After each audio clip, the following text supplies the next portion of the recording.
warahmatullahi wabarakatuh. Waalaikumsalam warahmatullahi wabarakatuh. Saya akan menceritakan kisah Nabi Adam dan Siti Hawa turun di bumi.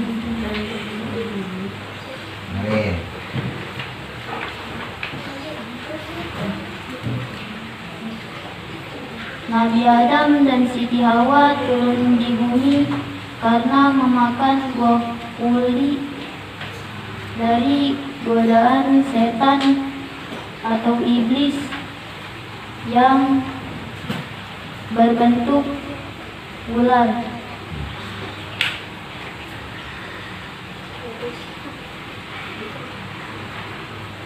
Setelah itu Nabi Adam bertaubat kepada Allah yang sebesar-besarnya. Diterimalah taubatan Nabi Adam itu oleh Allah.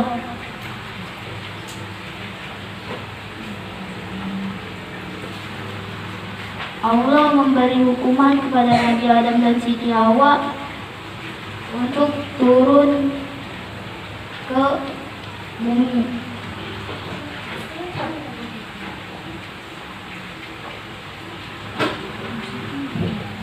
Nabi Adam dan Siti Hawa setelah turun di bumi, mereka berpisah. Nabi Adam di Gunung Sri, daerah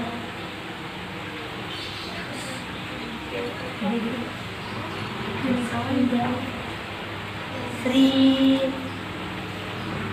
Lanka.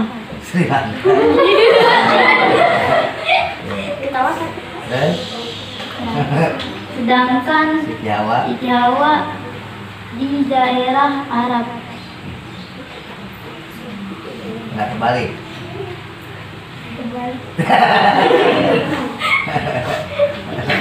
Harusnya Siti Hawa di India. Sri Lanka itu daerah mana Sri Lanka? Sekitar Tahu nggak Sri Lanka? tahu tapi bagian ujung Daerah India, Pakistan, nah itu Sri Lanka daerah situ. Kalau lihat di peta, India, Sri Lanka, Pakistan. Lanjut.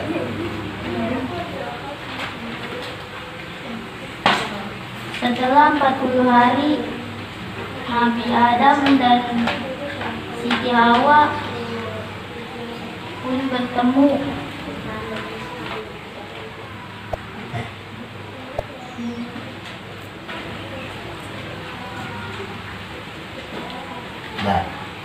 Belum.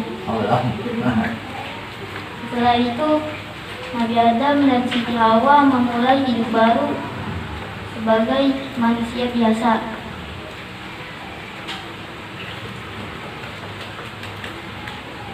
Dan diberi hukuman lagi oleh Allah. Nabi Adam mencari nafkah dengan susah payah, sedangkan Siti Hawa lahir sakit yang luar biasa saat melahirkan anaknya. Dan iblis yang menggoda Nabi Adam dan Siti Hawa berjalan memakai perut selama di bumi. Memakai perut. Kalau kayak Pak enak perutnya gede. Kenapa jadi apa sih? Terus? Habis? Belum. Nabi Adam dan Siti Hawa belajar bercocok tanam dan bertahan hidup bersama anak-anaknya. Ya, mau makan. Jadi Qabil itu sama apa Ikrimah, Habil sama Labuda gitu. Jadi bisa disilang.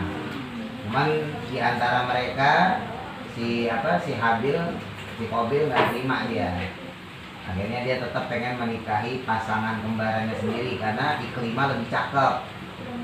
Gitu. Sedangkan Labuda kurang cakep, nggak jelek, kurang cakep.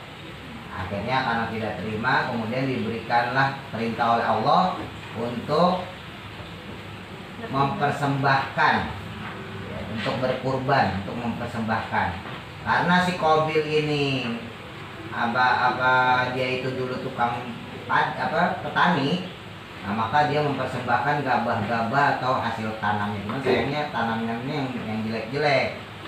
Sedangkan si Habil karena dia adalah seorang pengembala, maka dia memberikan pengorbanan berupa seekor kambing. Nah, terus Nabi Adam berdoa, ya Allah, terimalah di antara dua korban anakku ini, siapa yang benar, siapa yang cocok. Akhirnya punyanya Qabil, tanaman itu disambar petir hancur. Sedangkan Habil diangkat sama malaikat Jibril, korban dombanya. Nah, jadi yang diterima itu adalah korban dombanya Habil. Nah, itu juga domba itulah yang kemudian diturunkan kembali ketika Nabi Ismail mau disembelih. Jadi beribu-ribu tahun kemudian, ya kan? Nah, beribu-ribu tahun kemudian kan Nabi Ismail mau disembelih sama bapaknya kan, diganti sama domba. Nah, itu dombanya Habil, anaknya Nabi Adam yang dulu. Oke, selanjutnya Rahma ceritanya apa, Mas? Pernikahan anak Nabi Adam. Ya udah, serah. Pokoknya sebisanya. Dijelasin lagi. Assalamualaikum dulu.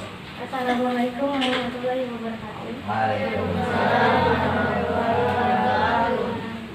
Setelah anak Nabi Adam alaihissalam dewasa, Allah SWT memerintahkan untuk mengawinkan putra dan putrinya.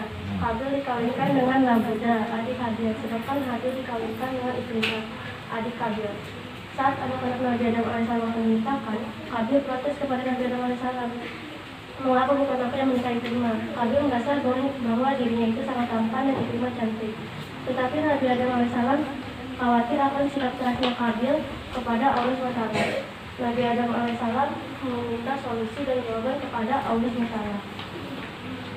Allah SWT mewahyukan kepada Nabi Adam alaihissalam siapa yang korbannya diterima olehnya, maka dia yang berhak menikahi Ikrimah atas keutamaannya. Habil dan Habil menerima pesan tersebut dengan sangat baik. Habil mengorbankan satu ekor domba dari hasil ternaknya, sedangkan Habil mengorbankan satu karung gandum yang sudah busuk dari hasil panen tersebut.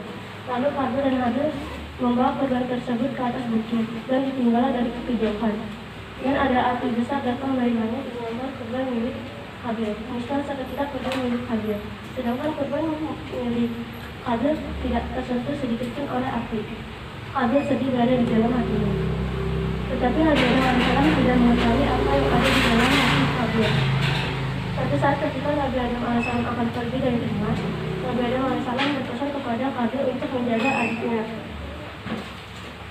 Tetapi hati Habil berkata lain, ini saatnya untuk melepaskan dendamku kepada Habil.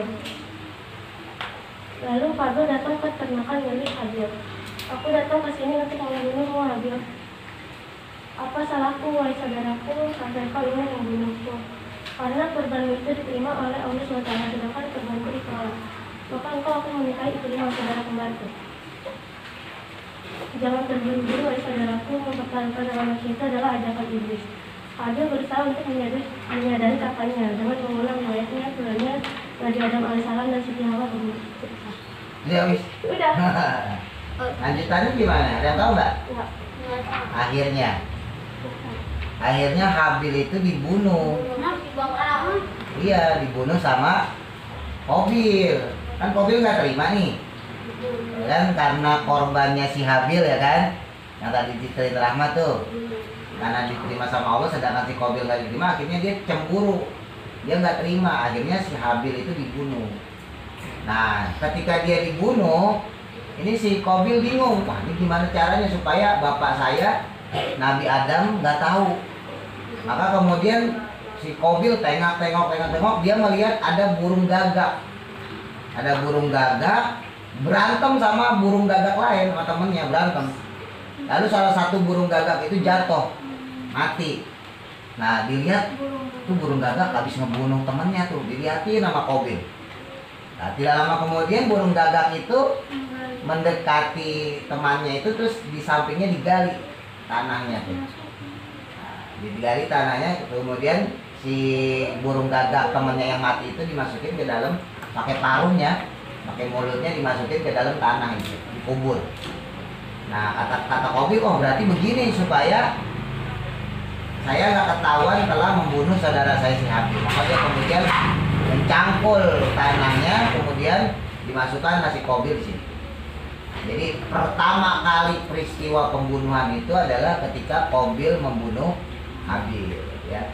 Terus kenapa bisa terjadi sampai sekarang kalau ada orang meninggal kok dikubur? Karena waktu itu Qabil melihatnya ada burung gagak mengubur temannya, gitu ya.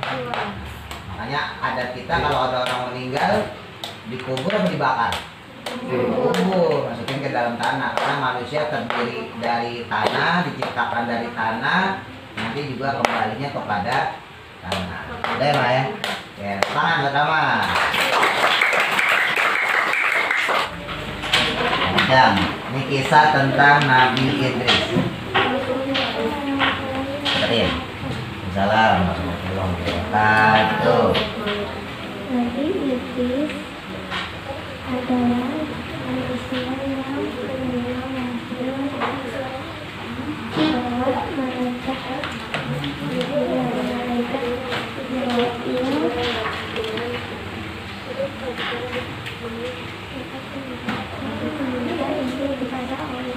Kencang nggak kedengeran tuh? Kedengeran ya? Deketin. untuk bertemu kepada Nabi Idris. Pada malam hari Nabi Idris dia yaitu malaikat Israel. Malaikat Israel setelah 4 hari Nabi Idris menanyakan tentang tujuan melihat Malaikat Israel.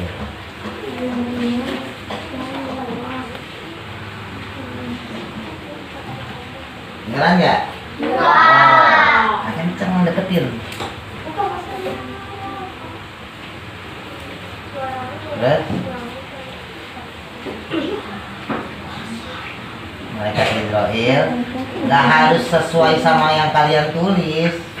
Yang penting garis besarnya seperti apa gitu, nggak usah harus pakai teks sesuai. Kayak Rahma tuh terlalu tekstual, terlalu sesuai sama teksnya.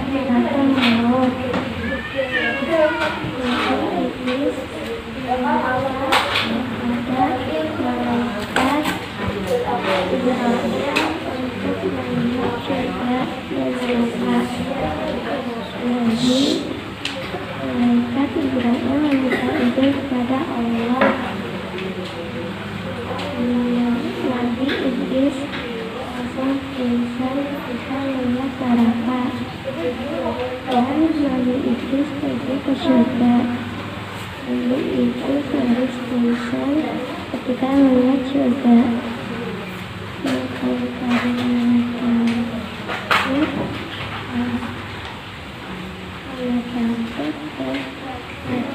Lama-lama hilang suaranya. Udah. Nah.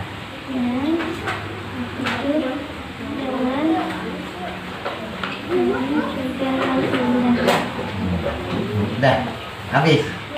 Apa kisahnya? Ya kencang kalau mau cerita. Ya tepuk tangan lo. Apa itu udah usaha itu? Jadi Nabi Idris itu apa tadi?